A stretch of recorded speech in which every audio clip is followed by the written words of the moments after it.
Hey everyone, how are you guys doing? I'm doing great, thanks for asking. As you could probably tell by the way that I sound and the way that I am saying sentences, I have the flu. Now, how this is different is I've had the flu before. I have also had COVID. This thing, whatever this is beating my ass. It is horrible. I have never sweat so much while simultaneously being the coldest I've ever been in my entire life. And I have lived in North Japan. It's so weird. But I feel a little better right now, so I figured I should probably get a video out before I just take a dump on the couch again. I don't shit on my couch. It's just the way that came out. I've been sleeping on the couch. That's how far that should go. And if you guys couldn't tell, I have an actual camera now. So this is in 4K, 30 frames a second, I believe. So today we're going to be talking about the history of horror as well as the different subgenres of horror. And this is a really tough video to tackle because horror is just such a massive genre. It's a lot bigger than a lot of people even realize. So what I find scary, someone else may not find scary. What someone else finds scary, I may not find scary. One of the biggest examples of this would be a video game by the name of Blasphemous. I made a video on the game Blasphemous saying that it's one of the most beautiful horror games I've ever played in my life. Because at its core, when you look at it, it is a gothic horror game. But there isn't anything especially scary about it. But that's the thing with horror, is that it doesn't have to be scary. It just has to unsettle you or put some sort of sense of dread into you. So horror, to me at least, is one of those genres where it's really up for interpretation. It's all in the eye of the beholder, whatever. So yeah, we're going to talk about the history of it now. And then we're going to go into the subgenres of it. So yeah, buckle up, buckle in there. And hopefully you can deal with the voice. I'm sorry, but now to quote the great H.P. Lovecraft, the oldest and strongest emotion of mankind is fear, and the oldest and strongest kind of fear is fear of the unknown. Now, fear has been credited with saving our asses in the early stages of evolution as we evolved into from Neanderthals into Homo sapiens and stuff like that. It's been a long time since I delved into the evolutionary traits of science or whatever the fuck, but I believe that's what it was. But without fear, we would have died off a long time ago, because if there's nothing to fear, then there is nothing to be afraid of. And if there's nothing to be afraid of, then humans would be out there trying to have sex with tigers and shit. And that's just not good for business. So, and the oldest and strongest kind of fear is fear of the unknown, is taking it even a step further, because that's why humans at our core are afraid of the dark, because we're not afraid of the dark. We're afraid of what could possibly be in the dark. And it is just an inherited fear. It's something that we inherited from our ancestors, kind of like the uncanny valley, like how we're afraid of things that just kind of look human, but they aren't, which is a huge conspiracy theory. We're going to go off on a little sidetrack here. I think personally, uncanny valley, we're afraid of it because back in the day, there was an apex predator, even more dangerous than humans, that would hunt humans. And we were afraid of them because they looked like us, but they were not like us. Okay, back to the regular scheduled programming here. But that's what kept us alive, is being afraid. Being afraid of the unknown, which is the dark or anything like that, which is why H.P. Lovecraft was so great at what he did, is because he capitalized off of fear of the unknown with Cthulhu and the Cthulhu mythos and stuff like that. Fear of the unknown and the unfathomable was his bread and butter. In fact, he created his entire subgenre of horror based completely off of his works. That's how amazing he was. But I'm not here to be on his nipples 24/7. We're going to go back into the history of horror. What I want to talk about is horror as it pertains to an art form in modern applications. Does that make sense? Like, for example, in literature or in film, in that form of art, but as far back as we could take it. So let's go ahead and let's talk about the oldest book to ever be called horror. Or it could be technically called a horror book. based on what you think. There's a Helldivers book. There is a Helldivers book. Don't ask me what I had to search for to get here, but there is a Helldivers book. I am buying this for democracy. This video is a fucking mess. I do not feel good at all, but I feel fantastic at the same time, which is why I think I should have made this video right now. It's great. No, but I have my phone here because a lot of these are written in other languages, and I don't feel like sitting here and fucking up and possibly even butchering the pronunciations while trying to look smart. So I'm just going to read it straight from here. I'm glad we cleared that up. So the castle of Otranto.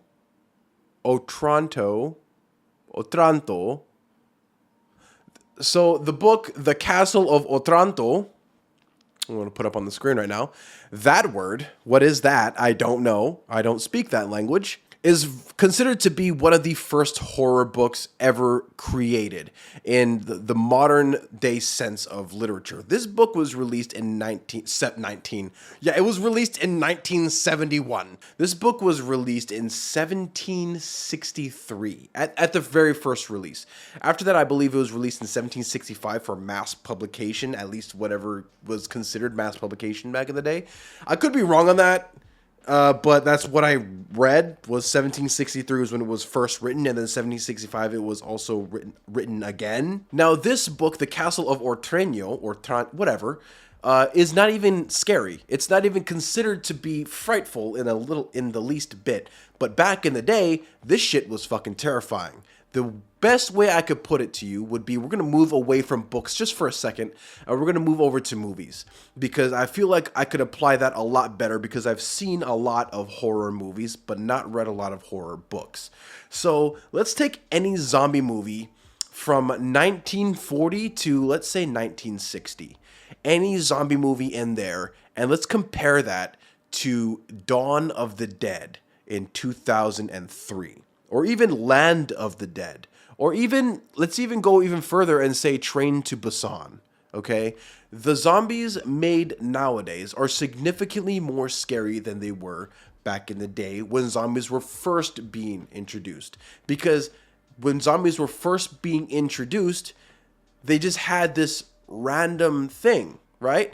They had this idea, this concept of dead bodies that get up, walk around, and they eat brains. Okay? That was zombies' first concept. Hey, this is Future Editing Spooky here with a little tidbit of information for your noggin. So I actually misspoke right here out of pure ignorance. Back in 1968 with George Romero's Night of the Living Dead, they actually ate flesh, and that was written by George Romero because they had nothing else but a drive to just eat flesh.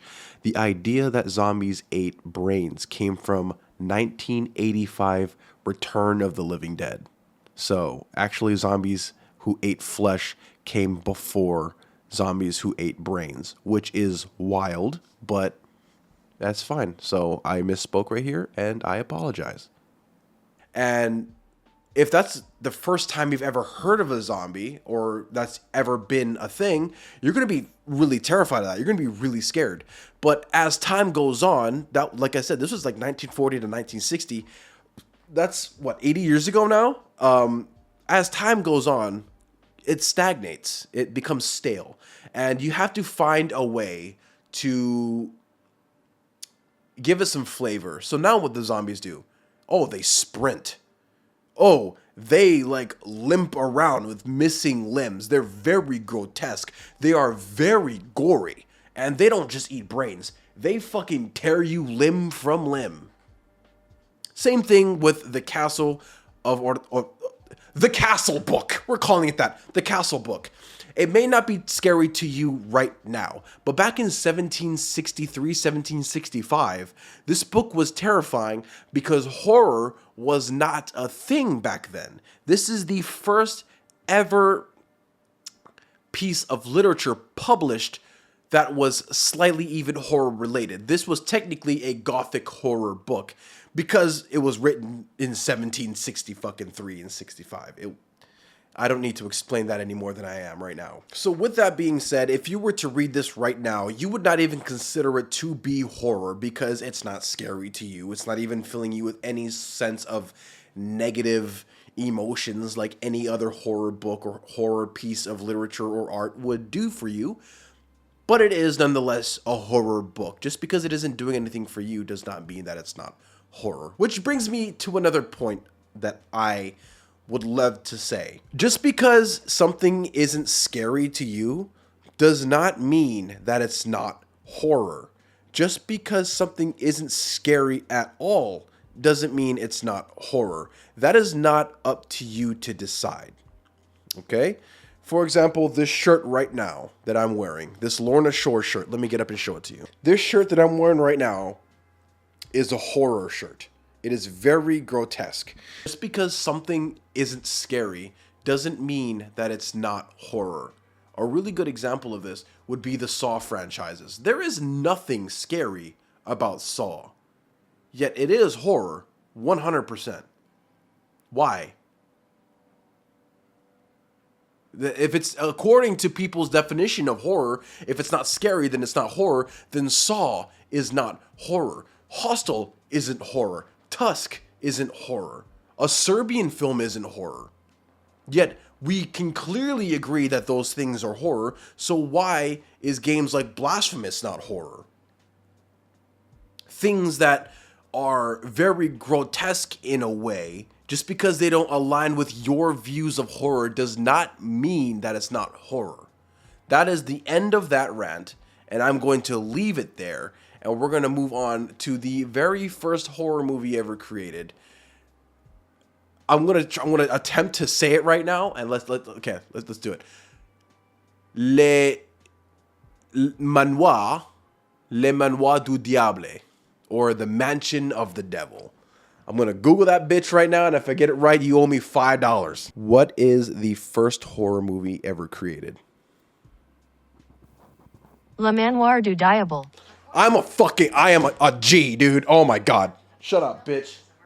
La Manoir du Diable was a film released in 1890, and it was a silent film, obviously, because it was released in fucking 1890. So it was only about 3 minutes long. Like I said, 1890s, they didn't have the 4-hour fucking Oppenheimer. Imagine releasing Oppenheimer back in 1890, bruh. Oh, first of all, they'd be like, what is happening?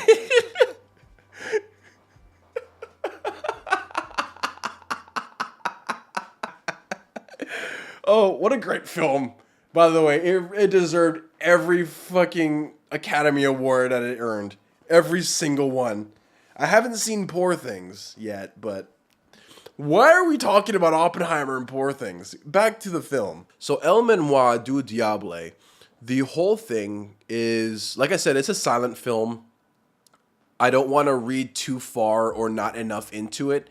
The entire thing is 3 minutes long. It's on YouTube right now, so you can go ahead and watch it for yourself, or I'm just going to summarize it real quick. So the entire thing takes place in like a room, or like 2 rooms in a mansion, right? Obviously the mansion of the devil. The whole thing is about a soldier who goes into this house that he believes or he thinks belongs to the devil himself. And the reason I say that is because there were 2 soldiers initially, but then one of them was a pussy and ran away. So I think they knew what was happening when they went into it. And then the devil treats him to a bunch of different scary shit that happens.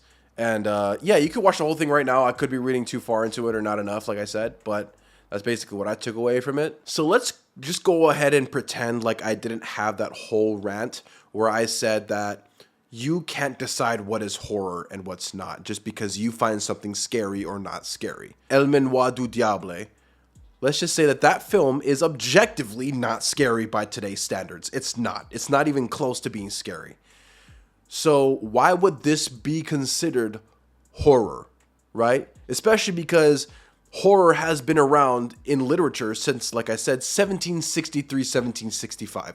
A whole 230 years. Why would this be considered scary? This wasn't even up to par with how things were in that book. First way is, I know that I said that this film was created in 1890. That's false. It was created in 1896. Film itself was not created until 1895. That means 1 year after moving pictures were introduced to the world, horror films were created.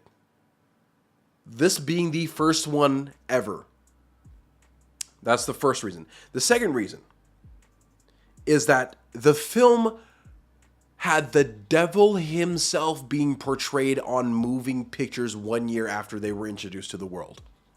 The devil himself being portrayed in a way no one thought was possible. That's got to be fucking terrifying back in the day. And then also, let's throw in a third reason. Horror was in its infant stages back in the day. Any moving pictures. Imagine you saw Cars. Fucking Lightning McQueen back in the day. That would have scared the shit out of people. They'd be like, what? Why is this car talking? What is a car? Anyway, yeah. So without La Mémoire du Diable, you wouldn't have a Nosferatu. Without Nosferatu, you wouldn't have a George Romero Night of the Living Dead. Without Night of the Living Dead, you wouldn't have Dawn of the Dead in 2003. Without 2003, you wouldn't have Train to Busan. Without Train to Busan, you wouldn't have... You wouldn't have Train to Busan. My brain's all fucked up right now. Anyway, let's get into the subgenres of horror now, because I really want to talk about it, because there is a lot more subgenres of horror than I even thought were possible. So I wrote down some of the most popular ones, and if you guys want to go over even more, just let me know, and let me know some of your favorite subgenres of horror as well. But now let's get into the actual subgenres, or the most popular subgenres of horror. Like I said, horror is one of the most broadest genres ever created, even more so than action, and I think that's fucking wild. So, what's your favorite subgenre of horror? Let me know. But for now, let's get into what I think are the most popular subgenres of horror. So what you're seeing right now is the 10 most popular subgenres of horror according to the internet. But then again, that's according to the internet. You can see my shadow. You see me moving about. You see me getting fucking freaky with it over here. Huh? Look at that. You wish you had moves like that. Oh my god. But basically, these are the top 10 horror subgenres. And I'm going to go through every single one, and I'm going to explain to you what the differences are between these. But at its very core, most of these are exactly the same. There's just very subtle differences. By the way, I know that me putting a grid here on this side and leaving these completely by themselves make a lot of you uncomfortable, and that is the primary reason I did that. Fuck you. So psychological horror is a type of horror where it introduces a character to you and it sticks that character with you the entire film. And it makes you follow their descent into madness, for lack of a better term. A great example of psychological horror would be Get Out from Jordan Peele. I don't remember the main character's name. It has been a while since I've seen that film. But watching him go through all of the emotions that he does, all of the unsettling moments, the disturbing moments that you feel from his perspective, basically the entire film is not really scary for you. It is scary for him. That's what makes it scary. Also, what I think is really fascinating is Black Swan is considered a psychological horror film, which doesn't make sense, but I am here for that. I love that. Anyway, yeah, that's psychological horror. The next one we're going to talk about is called body horror. A lot of people get body horror confused with splatterpunk. Body horror, what a lot of people's first thoughts is over-the-top violence like Saw or Hostel. That couldn't be further from the truth. Body horror is the mutilation and like modification of the human body to the point where it disturbs you. It's not over-the-top violence and grotesqueness. It is taking the human body and modifying it to such a degree that it's disturbing. Great examples of these would be Necromorphs from Dead Space, Tusk, Justin Long's character, what the fuck is his name? Whatever, the Walrus from Tusk. That's body horror, right? But you have to understand that it's different from Uncanny Valley, because Uncanny Valley looks like it could be human, but there's a subtle difference that tells you that it's not. Body horror is that it once was a human and it was mutilated to the point where it's no longer a human. Does that make sense? If that does, we're going to move on to the next one. But yes, body horror is not over-the-top violence for violence and shock for shock. That's splatterpunk. Body horror is the mutilation of the human body to the point where it is no longer a human body. Does that make any sense? I don't think so. So we're just going to move on. The next one is gothic horror. So gothic horror to me is different from what it's actually defined as, because it's only really defined in books, but I wasn't really going for books here. I was going for film.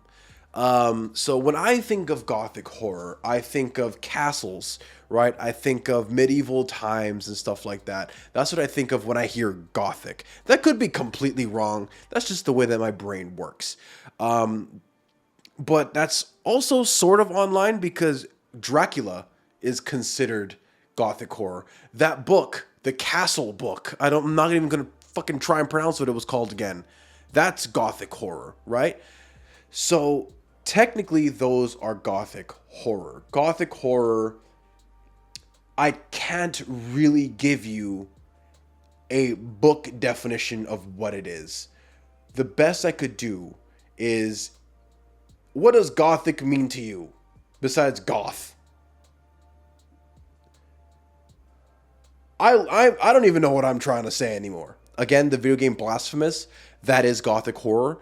And also, unpopular opinion, Berserk could also be classified as gothic horror under my definition. But again, I could be dumb as fuck. I could be wrong.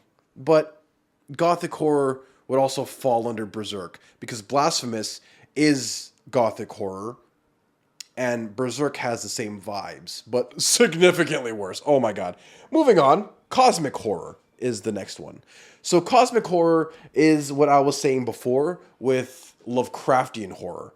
By the way, I am in no way sponsored by Celsius, but like I said, I have the flu. So I'm drinking like 5 liters of water a day, and I'm losing just as much water. Like, this tastes really good. And also, I'm sleeping a lot. Like, I'm not fucking with you. Yesterday, I slept for 20 hours. Like, just awake for 30 minutes, passed out for 3 hours. Awake for 5 minutes, passed out for 8 hours. Like, I slept a long fucking time yesterday. So I need caffeine. So that's why you're seeing a lot of Celsius in this video, because I enjoy Celsius. I'm not sponsored by them in any way. I'm also a huge Red Bull guy, so I just figured, like, a lot of people were like, wow, shameful product placement or shameless product placement. No, I just need to stay awake, and Celsius is good. Okay, it's not sponsored. Anyway, cosmic horror is Lovecraftian horror. The fear of the unknown, or space horror, is another way you could really think about it. Again, another thing would be Dead Space is also considered cosmic horror because it takes place in space with the unfathomable.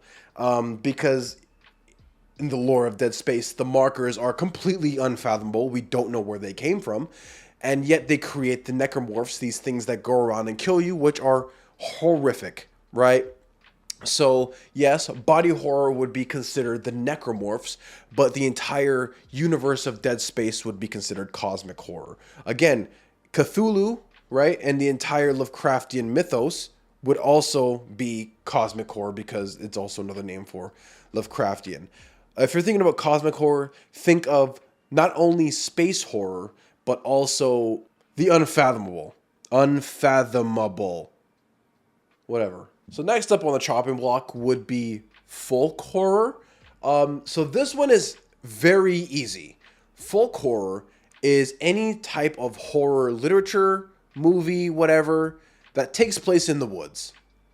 I shit you not, That is exactly what folk horror is defined as. If it takes place in the woods and it has any sort of cult-like ish sometimes thing, but mainly if it takes place in the woods, it's considered folk horror.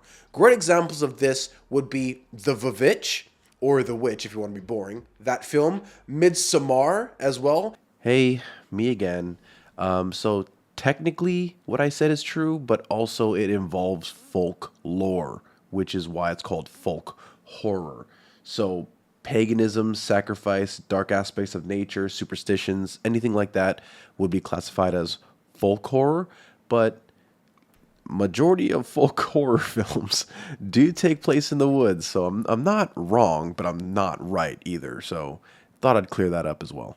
Folk horror is that. Cabin in the Woods is also considered folk horror, which doesn't make sense, but it does take place in the woods. Evil Dead, folk horror. Like I said, a lot of these blend together very well. Like, just because something is folk horror does not mean it can't be psychological horror. These are subgenres of horror. It can be horror, and the subgenres could fall under many different things. For example, Dead Space, right, is horror, and it also has splatterpunk, it has psychological, it has cosmic, it has body. Like, there's a bunch of different examples of movies or films with multiple subgenres of horror in them. I'm just giving you the most. So next one on the chopping block would be splatterpunk. Splatterpunk, like I said, is over the top violence. It is gore for gore, shock for shock, violence for violence sake. There's no reason to have this much. Oh my god. My fucking camera just died. So,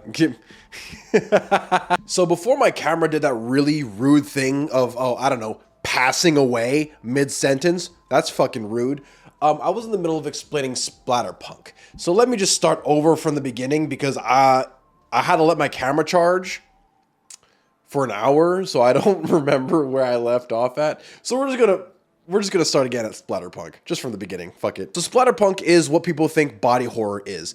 Violence for violence sake, over the top gore, hostile, saw. That's what splatterpunk is. Just really over the top shit. Another word for splatterpunk, or another way people say splatterpunk, would be extreme horror.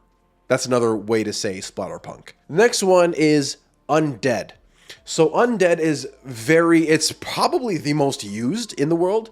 Undead is zombie, vampire, other undead things. Dude, my brain's fucking fried.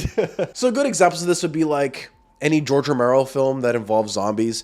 So Land of the Dead, Night of the Living Dead, Dawn of the Dead, Day of the Dead, Night of the Dead. Fucking even any of the underworlds would technically be undead horror.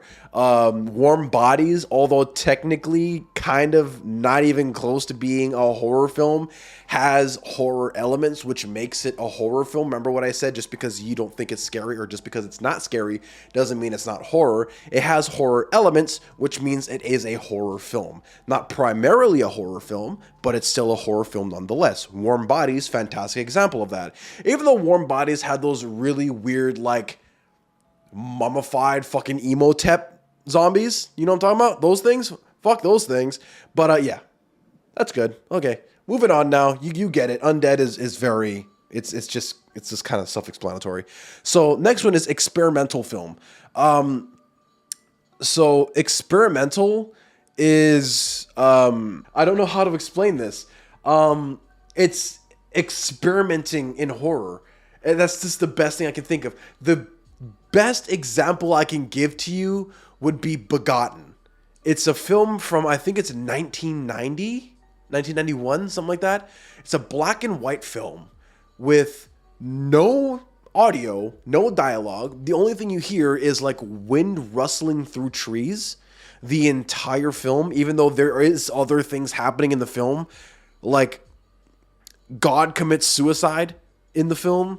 Mother Nature is like molested by human beings in the film. completely in black and white, like I said. It's a wild film. It's experimental. I don't know how else to say that.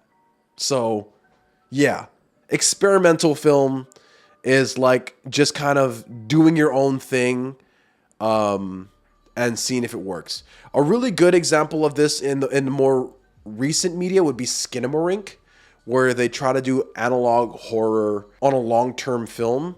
By the way, let me just go ahead and say that I think if Skinamarink was 10 minutes long, it would have been so fucking good.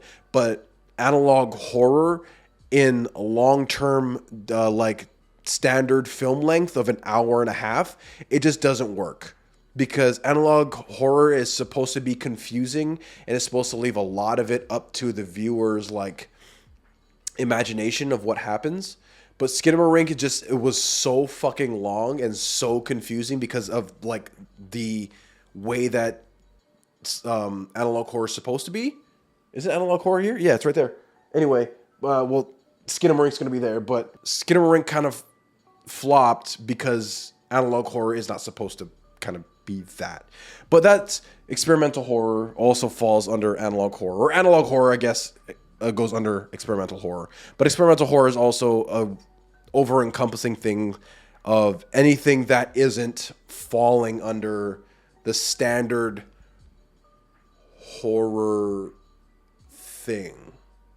Does that make any fucking sense? Did anything I said this entire video make any sense? Because I don't even remember what I said 5 minutes ago. My brain's fucked. Moving on. Survival. Survival horror is more akin to video games.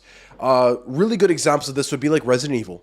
Resident Evil is a fantastic survival horror video game. The Evil Within, also another fantastic survival horror video game.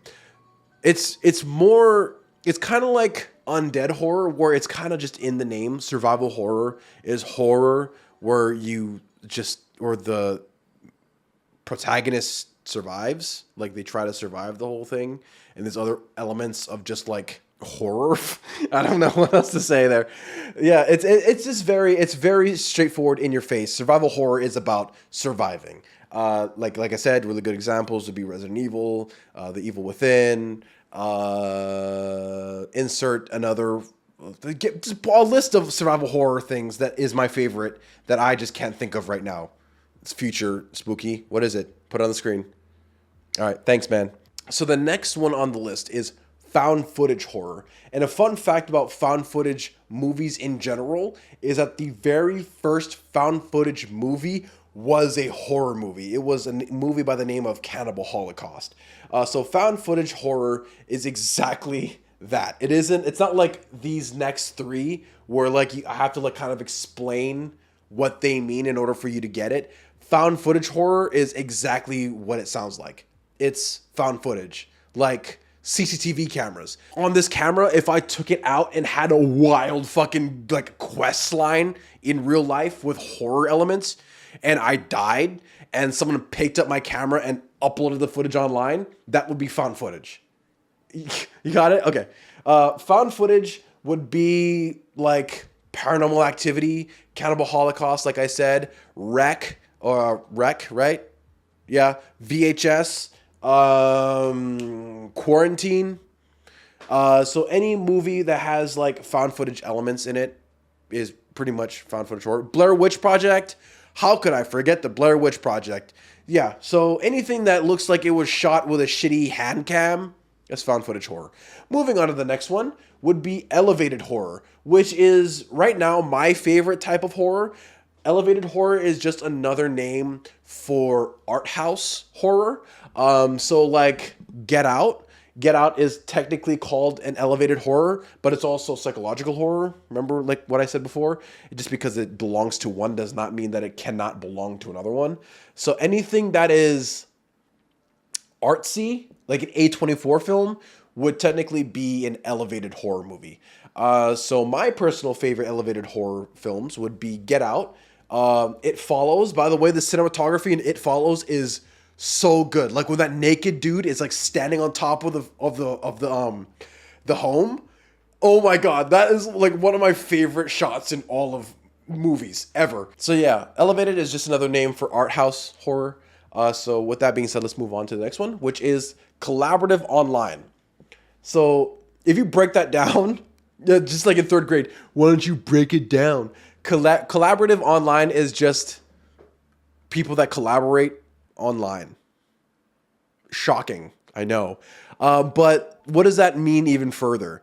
Collaborative online would be things like the SCP Foundation, but it does not include things like creepypastas. So let me break that down even further. So the collaborative online with the SCP Foundation would be because everyone is contributing to one thing, which would be the SCP Foundation. They are making SCPs to be built into a bigger thing called the SCP Foundation. But with creepypastas, creepypastas are just scary stories that belong to a site. Does that make sense? So on the SCP Foundation, you are creating SCPs for the Foundation. Creepypastas are just kind of like a name for scary stories that belong on creepypasta.com. They're not related at all to each other at all. SCPs, they are all related to each other because they belong to the SCP Foundation. Creepypastas do not. They're just scary stories. Does that make sense? I think the biggest example of collaborative online would be the SCP Foundation. I actually believe that. So yeah, collaborative online is just basically anything online that people around the world can contribute to, such as the SCP Foundation.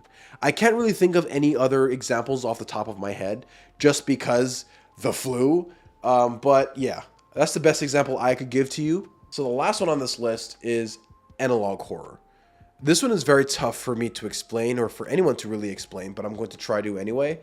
Analog horror is called analog horror because it literally looks like it was shot for VHS. If you watch any analog horror thing on the internet right now, such as Local Channel 58 or the Mandela Catalog or anything like that, or even Skinamarink, any analog horror looks like you're watching it from VHS. And not only in the style that it's shot in, but also in how out of place and out of time it looks. It looks very surreal because most analog horror is shot in a different dimension. Well, it wasn't shot in a different dimension and then brought over to our dimension. So in my personal opinion, I think analog horror has the most potential to be the biggest subgenre of horror on the internet. I personally do not think that analog horror could survive outside of the internet just because of the way that it's shot and the way that analog horror just is. It can't really survive as long form content, like an hour and a half to 2 hour long movie.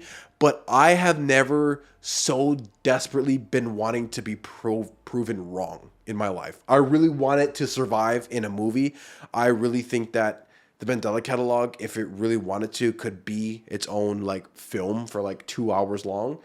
I really want to be proven wrong, but it's just the way that it is. I just don't see it catching fire or anything like that. But anyway, yeah, those were the different subgenres of horror. I'm sorry for how fucking butched this video was. I'm still recovering from the flu. I have been sweating this entire time. And yeah, I hope you guys learned a little something about horror. I hope you guys have a new deep appreciation for horror. And like I said, if you guys have your own personal favorite subgenre of horror you want to let me know, please let me know down in the comments below.